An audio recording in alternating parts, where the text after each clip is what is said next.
ക്രൂശിലെ 7 മൊഴികൾ. യഹൂദന്മാർ യേശുവിനെ 2 കള്ളന്മാരോടൊപ്പം ക്രൂശിൽ തറച്ചു. യേശുവിനെ ക്രൂശിൽ തറച്ചതു മുതൽ മരണസമയം വരെയുള്ള 3 മണിക്കൂർ സമയം യേശു പറഞ്ഞ വാക്കുകളെയാണ് 7 മൊഴികൾ അല്ലെങ്കിൽ 7 വാക്കുകൾ എന്ന് പറയുന്നത്. ക്രൂശിലെ ക്ഷമിക്കുന്ന സ്നേഹത്തെ നമുക്കിവിടെ കാണാൻ കഴിയും. ക്ഷമയെക്കുറിച്ച് പഠിപ്പിച്ച് യേശു തൻ്റെ ജീവിതത്തിലും ക്ഷമ എന്താണെന്ന് കാണിച്ചു തരുന്നു. ക്രൂശിലെ യേശുവിൻ്റെ വാക്കുകളിൽ ആദ്യത്തേത്, പിതാവേ, ഇവർ ചെയ്യുന്നത് ഇന്നത് എന്ന് അറിയായകൊണ്ട് ഇവരോട് ക്ഷമിക്കണമേ. ലൂക്കോസ് 23:34. യെശയ്യാവ് 53:12 ഇപ്രകാരം പറയുന്നു, അതുകൊണ്ട് ഞാൻ അവന് മഹാന്മാരോടുകൂടെ ഓഹരി കൊടുക്കും, ബലവാന്മാരോടുകൂടെ അവൻ കൊള്ള പങ്കിടും, അവൻ തൻ്റെ പ്രാണനെ മരണത്തിന് ഒഴുക്കിക്കളയുകയും അനേകരുടെ പാപം വഹിച്ചും അതിക്രമക്കാർക്ക് വേണ്ടി ഇടനിന്നും കൊണ്ട് അതിക്രമക്കാരോട് കൂടെ എണ്ണപ്പെടുകയും ചെയ്യുകയാൽ തന്നെ ഈ വചനം കാൽവറിയിൽ നിവൃത്തിയായി. ആരും അർഹിക്കാത്തതും പ്രതീക്ഷിക്കാത്തതുമായ സ്നേഹത്തെ കർത്താവായ യേശുക്രിസ്തു കാൽവറിയിൽ വെളിപ്പെടുത്തുന്നു. കാൽവറിയിൽ യേശു കർത്താവ് പറഞ്ഞ വാക്കുകളിൽ രണ്ടാമത്തേത്, ഇന്ന് നീ എന്നോടുകൂടി പർദീസയിൽ ഇരിക്കും. ലൂക്കോസ് 23:43. ദുഷ്പ്രവർത്തിക്കാരായ ഒരുത്തനെ വലത്തും ഒരുത്തനെ ഇടത്തും ആയി ക്രൂശിച്ചു. ദുഷ്പ്രവർത്തിക്കാരനായ ഒരാൾ യേശുവിനോട്, നീ ക്രിസ്തു അല്ലയോ, നിന്നെ തന്നെയും ഞങ്ങളെയും രക്ഷിക്ക എന്ന് പറഞ്ഞു. മറ്റവനോ അവനെ ശാസിച്ചു. അവനോട് ഇങ്ങനെ പറഞ്ഞു, വിധിക്കപ്പെട്ടവരായിട്ടും നീ ദൈവത്തെ ഭയപ്പെടുന്നില്ലേ? നാം ന്യായമായിട്ട് ശിക്ഷ അനുഭവിക്കുന്നു. നാം പ്രവർത്തിച്ചതിന് യോഗ്യമായതാണ് കിട്ടുന്നത്. യേശുവോ അരുതാത്തതൊന്നും ചെയ്തിട്ടില്ല. പിന്നെ അവൻ തുടർന്ന് സംസാരിച്ചു, യേശുവേ, നീ രാജ്യത്വം പ്രാപിച്ചു വരുമ്പോൾ എന്നെ ഓർത്തുകൊള്ളണമേ. ജനക്കൂട്ടം യേശുവിനെ അപമാനിക്കുകയും പരിഹസിക്കുകയും ചെയ്തപ്പോൾ യേശു ഒരിക്കലും മറുപടി പറഞ്ഞില്ല. എന്നാൽ ഈ പശ്ചാത്താപമുള്ള കുറ്റവാളി താഴ്മയോടെ കരുണ തേടിയപ്പോൾ യേശു തൽക്ഷണം കരുണ നൽകി ഉറപ്പും കൊടുത്തു. ഇന്ന് നീ എന്നോടുകൂടെ പർദീസയിൽ ഇരിക്കും എന്ന് ഞാൻ സത്യമായിട്ട് നിന്നോട് പറയുന്നു എന്ന് പറഞ്ഞു. അതാണ് കർത്താവിൻ്റെ സ്നേഹം. പശ്ചാത്തപിക്കുന്നവരോട് പ്രതികരിക്കാൻ ദൈവം തയ്യാറാണ്. നമ്മുടെ തെറ്റുകൾ കർത്താവിനോട് ഏറ്റുപറയുമ്പോൾ കർത്താവ് ക്ഷമിക്കാൻ സർവശക്തൻ ആണ്. യേശു കർത്താവിൻ്റെ ക്രൂശിലെ വാക്കുകളിൽ മൂന്നാമത്തേത്, യോഹന്നാൻ 19:26-27. സ്ത്രീയെ, ഇതാ നിന്റെ മകൻ, ഇതാ നിന്റെ അമ്മ. യേശു തൻ്റെ അമ്മയായ മറിയോടും ശിഷ്യനായ യോഹന്നാനോടും പറഞ്ഞ വാക്കുകൾ. യേശുവിന് പ്രത്യേക ബന്ധം ഉണ്ടായിരുന്ന ശിഷ്യൻ ആണ് യോഹന്നാൻ. തൻ്റെ അമ്മയെ മകൻ തനിക്ക് ഏറ്റവും വിശ്വാസവും സ്നേഹവുമുള്ള ഒരാളെ ഏൽപ്പിച്ചു. ലൂക്കോസ് 2:35 ഇപ്രകാരം പറയുന്നു, ശീമോൻ്റെ പ്രവചനം അമ്മയായ മറിയയോട്, നിന്റെ സ്വന്തം പ്രാണനിൽ കൂടിയും ഒരു വാൾ കടക്കും. കർത്താവിൻ്റെ ക്രൂശ് മരണം യേശുവിൻ്റെ അമ്മയായ മറിയയിൽ മകനെന്ന നിലയിൽ അനുഭവിക്കുന്ന വേദനയുടെ ആഴം ആയിരിക്കും. ആ വചനം, ദൈവവചനം നിറവേറുകയാണ് ചെയ്തത്. യേശുവിനോടൊപ്പം ഉള്ള ജീവിതത്തിൽ മറിയ തൻ്റെ ദുഃഖത്തിൻ്റെ വലിയൊരു ഭാഗം കണ്ടു.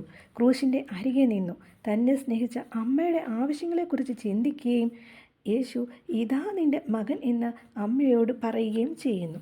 യേശുവിൻ്റെ അവസാന മണിക്കൂറുകൾ ഭൂരിഭാഗവും സ്വർഗസ്ഥനായ പിതാവിൻ്റെ കൂടെ ആയുള്ള ബന്ധത്തിൽ ആയിരുന്നിട്ട് പോലും മനുഷ്യപരമായി അമ്മയോട് തോന്നിയ ബഹുമാനവും ക്രൂശിൽ വെച്ച് യേശു കർത്താവ് വെളിപ്പെടുത്തി.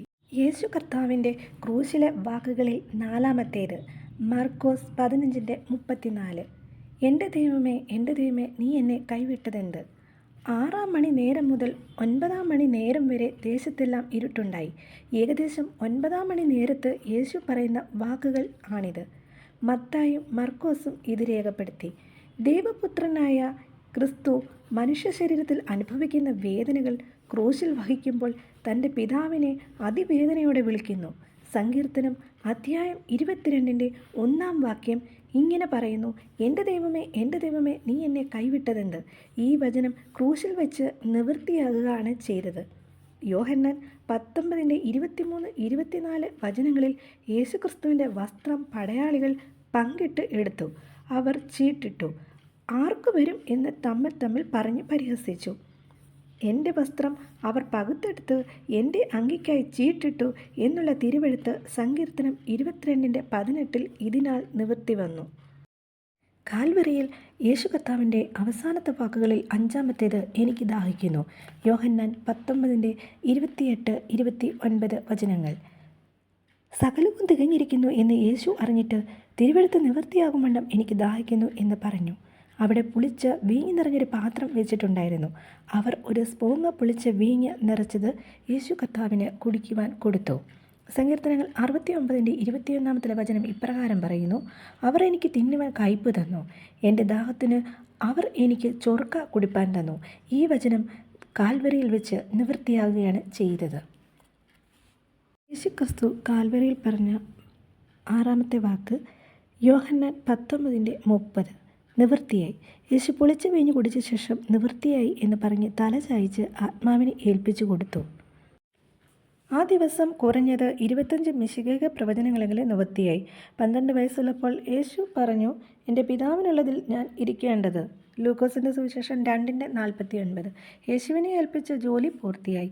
നമ്മുടെ പാപങ്ങൾക്ക് പരിഹാരമായി തൻ്റെ അടിയേറ്റ ശരീരവും രക്തം ചൊരിഞ്ഞതും നമ്മുടെ പാപപരിഹാര യാഗമായി സ്വയം അർപ്പിച്ചുകൊണ്ട് ജഡത്തിലെ തൻ്റെ ആത്യന്തിക പ്രവൃത്തി പൂർത്തിയാക്കാൻ യേശു കർത്താവിന് മിനിറ്റുകൾ മാത്രം ബാക്കിയായിരുന്നു.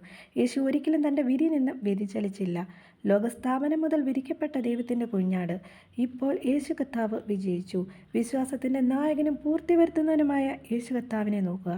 തൻ്റെ മുമ്പിൽ വച്ചിരിക്കുന്ന സന്തോഷ നിമിത്തം അപമാനം അവഗണിച്ച് കുരിശ് സഹിച്ചു. സാത്താൻ്റെ വിധിയും അവസാനിച്ചു.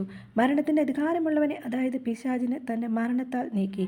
ജീവപര്യന്തം മരണഭീതിയാൽ അടിമകളായിരുന്നവരൊക്കെയും വിടുവിച്ചു. അബ്രഹാമിൻ്റെ സന്തതിയായി നമ്മളെ ഓരോരുത്തരെയും സംരക്ഷണം ചെയ്യുവാൻ യേശു കർത്താവ് വന്നത്. യേശു പരീക്ഷിതനായി കുരിശിൽ കഷ്ടം അനുഭവിച്ചു.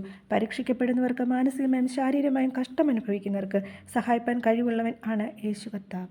കാൽവരിയിൽ യേശു കർത്താവ് പറഞ്ഞ അവസാനത്തെ 7-ാമത്തെ വാക്ക്, പിതാവേ, ഞാൻ എൻ്റെ ആത്മാവിനെ തൃക്കൈയിൽ ഏൽപ്പിക്കുന്നു. ലൂക്കോസ് 23:46. തന്നെ ക്രൂശിക്കാൻ ഏൽപ്പിച്ചവരുടെ കൈകളിൽ സ്വതന്ത്രമായി തന്നെ ഏൽപ്പിച്ച യേശു ക്രിസ്തു ഇപ്പോൾ പിതാവിൻ്റെ കൈകളിൽ ഏൽപ്പിക്കുകയായിരുന്നു. ജീവിതത്തിൽ യേശു ക്രിസ്തു എപ്പോഴും പിതാവിൻ്റെ ഇഷ്ടത്തിന് കീഴടങ്ങിയിരുന്നു. ഇനി മരണത്തിലും വ്യത്യസ്തനാകില്ല. ദൈവം തൻ്റെ പ്രതീക്ഷയ്ക്ക് ഉത്തരം നൽകുമെന്ന് യേശുക്രിസ്തുവിനറിയാം. യേശുക്രിസ്തു തൻ്റെ അവസാന വാക്കുകൾ ഉച്ചരിച്ചു, പൂർണ്ണ വിശ്വാസത്തിൻ്റെ വാക്കുകൾ. മുൻകൂട്ടി നിശ്ചയിച്ചതുപോലെ 3 ദിവസത്തിനു ശേഷം യേശുക്രിസ്തു ഉയർത്തെഴുന്നേറ്റു. അതുപോലെ മരിക്കുമ്പോൾ മാത്രമല്ല, ക്രിസ്തുവിനെ പോലെ നമ്മുടെ ജീവിതത്തിലെ എല്ലാ ദിവസവും ദൈവത്തിൻ്റെ കൈകളിൽ നമ്മെ തന്നെ ഏൽപ്പിക്കാൻ കഴിയുമോ? ക്രിസ്തു ഇപ്പോൾ നമ്മോട് എന്തു പറയും? നമ്മുടെ രക്ഷകൻ മരിക്കുമ്പോൾ സഹിച്ചതിൽ നാം അത്ഭുതപ്പെടുന്നു. യേശുക്രിസ്തു എന്താണ് ചിന്തിച്ചത്, പറഞ്ഞത്, അതൊക്കെ അറിയുന്നത് ശ്രദ്ധേയമാണ്. ദൈവം ഈ വാക്കുകളെ ബൈബിളിലെ എല്ലാ വാക്കുകളെയും സംരക്ഷിച്ചു. കാരണം യോഹന്നാൻ 6:63 ഞാൻ നിങ്ങളോട് സംസാരിച്ച വചനങ്ങൾ ആത്മാവും ജീവനുമാകുന്നു. സങ്കീർത്തനം 31:5 നിന്റെ കയ്യിൽ ഞാൻ എൻ്റെ ആത്മാവിനെ ഭരമേൽപ്പിക്കുന്നു. വിശ്വസ്ത ദൈവമായ യഹോവേ, നീ എന്നെ വീണ്ടെടുത്തിരിക്കുന്നു. യേശു കർത്താവ് നമുക്ക് വേണ്ടി തൻ്റെ ജീവൻ നൽകിയെന്ന് കണക്കിലെടുക്കുമ്പോൾ നമുക്ക് ചെയ്യാൻ കഴിയുന്ന ഏറ്റവും കുറഞ്ഞ കാര്യം യേശുക്രിസ്തുവിന് വേണ്ടി ജീവിതം നയിക്കുക എന്നതാണ്. ആമേൻ. യേശുക്രിസ്തു അവരോട്, ഇതാകുന്നു നിങ്ങളോട് കൂടെ ഇരിക്കുമ്പോൾ ഞാൻ പറഞ്ഞ വാക്ക്. മോശയുടെ ന്യായപ്രമാണത്തിലും പ്രവാചക പുസ്തകങ്ങളിലും സങ്കീർത്തനങ്ങളിലും എന്നെക്കുറിച്ച് എഴുതിയിരിക്കുന്നതൊക്കെ നിവൃത്തിയാകണം എന്നുള്ളത് തന്നെ എന്ന് പറഞ്ഞു. ലൂക്കോസ് 24:44. യേശുക്രിസ്തുവിൻ്റെ ജനനം മുതൽ ക്രൂശുമരണം വരെയും എല്ലാ തിരുവചനങ്ങളും നിവൃത്തിയാകൽ ആയിരുന്നു.